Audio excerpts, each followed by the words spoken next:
My friends, in our gospel today, Jesus told his disciples for the first time that he was going to die. It really was an announcement that they were not prepared to hear, and no one thought in their minds at this point that that would actually happen. They were convinced that Jesus was the long-awaited Redeemer and Messiah and Christ, spoken of by the prophets. He began to teach them that he had to suffer, be rejected by people, his own people, and then be put to death. The disciples were shocked and bewildered and even angered by this. But Jesus didn't stop there. He went on to tell them that the cross must become a working principle in their lives as well.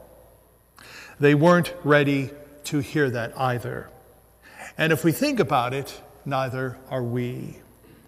What kind of Redeemer is this who would voluntarily commit himself to the cross and call upon his followers to do the exact same? That's really strange talk from a Savior sent by God. But when you stop to think about it, how else could it be? What other redemption for this world is there? Do you know of any other human situation that has ever been redeemed apart from the cross? That is what Jesus was committed to and appealing for. You know, the cross is something daily and vital. It lies at the very heart of life itself. You see, the bottom line is this. In this world, there are two kinds of living. One kind makes life cost more, and the other helps to pay the cost.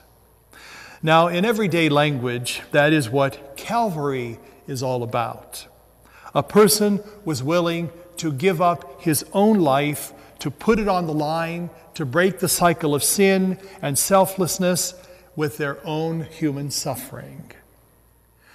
When we think of the cross in those terms, it's familiar and vital.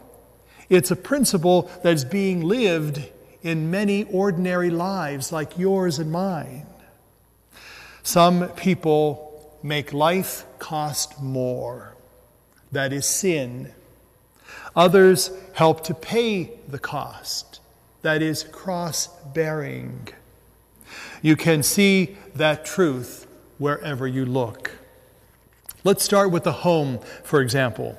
There are some people who make home life cost far more than it's worth or than it should be. It may be children who are rebellious and uncooperative. Oftentimes, it's a father who's bad-tempered and moody. It may even be a mother who has formed a habit of complaining and self-pity for so long that her face has forgotten how to smile. You know, such attitudes in the home are wrong because they make home life cost more than it should. And it really affects other members of the family. Home life costs enough as it is. And so someone with extra effort and extra devotion has to really make up that difference in the home. Let's move from the home into the world.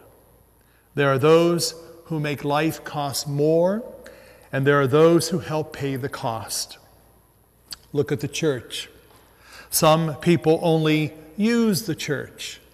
They seldom, if ever, think of the church, except to baptize their babies, marry their young, and bury their old.